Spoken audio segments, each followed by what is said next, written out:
Known as Missile Man of India, Dr. APJ Abdul Kalam's whole life journey is an inspiration for one and all. Dr. Abul Pakir Jainulabdin Abdul Kalam was born on 15th October 1931 at Rameshwaram in Tamil Nadu. His father Jainulabdin was a boat owner and his mother Ashiyama was a homemaker. He came from a financially poor background and used to distribute newspapers to support his family's income. He completed his schooling from Rameshwaram Elementary School. In 1954, he graduated in physics from St. Joseph's College in Tiruchirappalli. In 1955, he joined the Madras Institute of Technology and studied aerospace engineering. Dr. Kalam's dream was to become a fighter pilot, but he was ranked 9th while the IAF offered only 8 slots. He was a very simple person who owned a few possessions, including a simple coat, a lungi, his beloved veena, and a collection of books. He didn't even have a television. He was a kind-hearted man with no show or flamboyance. His love for children was always evident. As soon as the program got over, he would cross the barricades to interact freely with the children, speak at length with them, and motivate them to take up challenges. APJ Abdul Kalam's birthday, October 15, is celebrated as World Students' Day. Dr. Kalam emerged as a superb team leader and a technologist par excellence in his scientific career. From 1963 to 1980, his career was spent in space research with the founding of India's space program by Vikram Sarabhai under the Indian Committee for Space Research, which became ISRO. The successful launch of the Satellite Launch Vehicle SLV-3 was a high point of Kalam's space stint, which propelled India into a select band of countries with rocket launching capability. After this success, he was shifted to the Defense Research and Development Organization DRDO to head the missile project and was made the director of Defense Metallurgical Research Laboratory DMRL in Hyderabad in 1982. He kept his launch vehicle experience to full use by putting together teams of engineers to work on missile development. His effort gave birth to the Guided Missile Development Program, leading to the launch of surface-to-surface missile named Prithvi, surface-to-air missile named Trishul, surface-to-air missile named Akash, third-generation anti-tank missile named Nag. The launch of Prithvi missile on 25th February 1988 was a historical moment for our country. It was not only a surface-to-surface missile, but was a basic module for the coming future. The launch of Prithvi thundered our neighboring countries, and as a result, Western countries banned the supply of such useful material for missile program, but couldn't stop India. Under Kalam's guidance, the self-dependency of India in the innovation of missile disturbed all the nations. Yet again, he proved his team building and leadership qualities for technology projects. Later, Kalam played a pivotal role in the 1998 nuclear test known as Pokhran 2.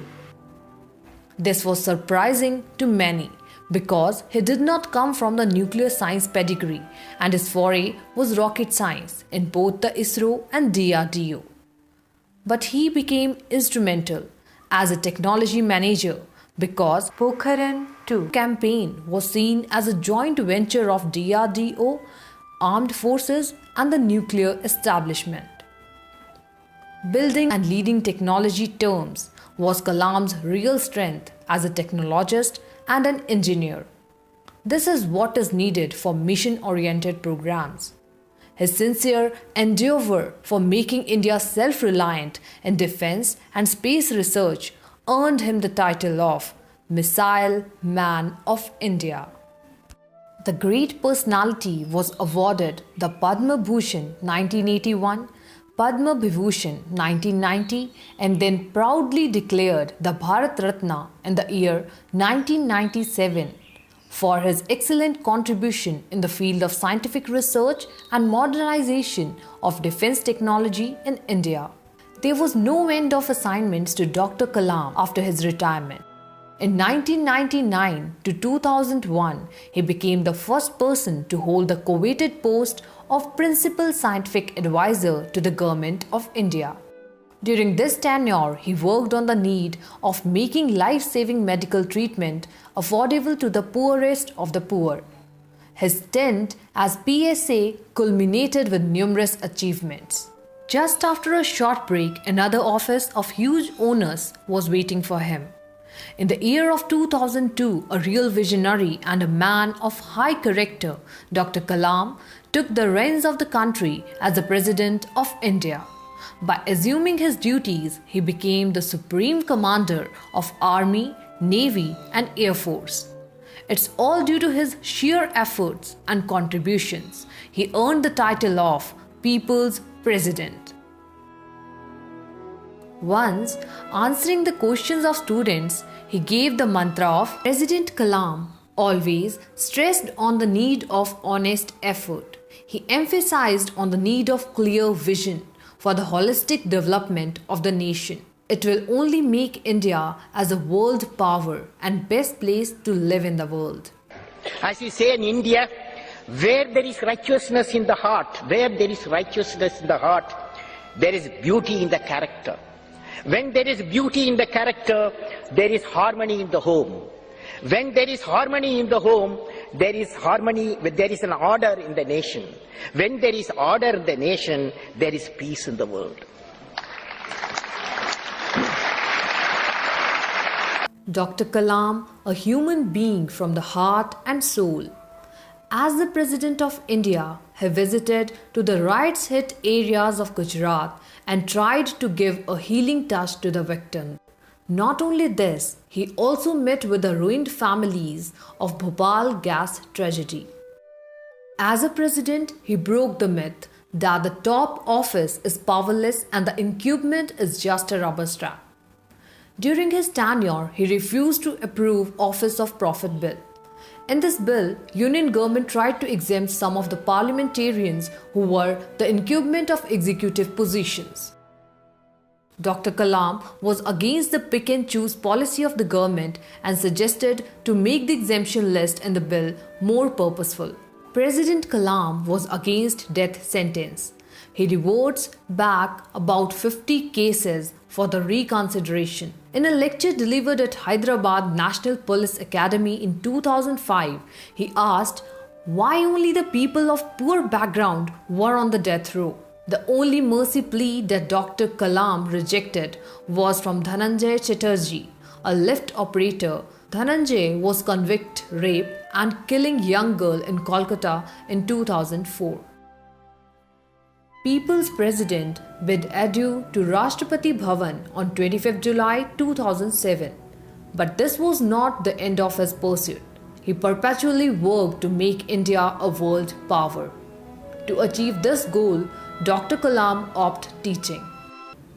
As a visiting professor to IIMs, IITs, and several reputed institutions, he started mentoring young generation to fulfill his mission. He also served as a Chancellor of the Indian Institute of Space Science and Technology. When I am dead, do not declare a holiday. Instead, work a day extra. These were Dr. Kalam's profound words and hold true especially today. It was during his lectures at Indian Institute of Management, Shillong on 27 July 2015 that he suddenly collapsed and declared dead due to massive cardiac arrest. Dr. Kalam has been an avid writer and has been an author of many books. In his literary pursuit, 4 of Dr. Kalam's books, Wings of Fire, India 2020, A Vision for the New Millennium, My Journey, ignited minds, unleashing the power within India, have become household names in India and among the Indian nationals abroad. These books have been translated in many Indian languages.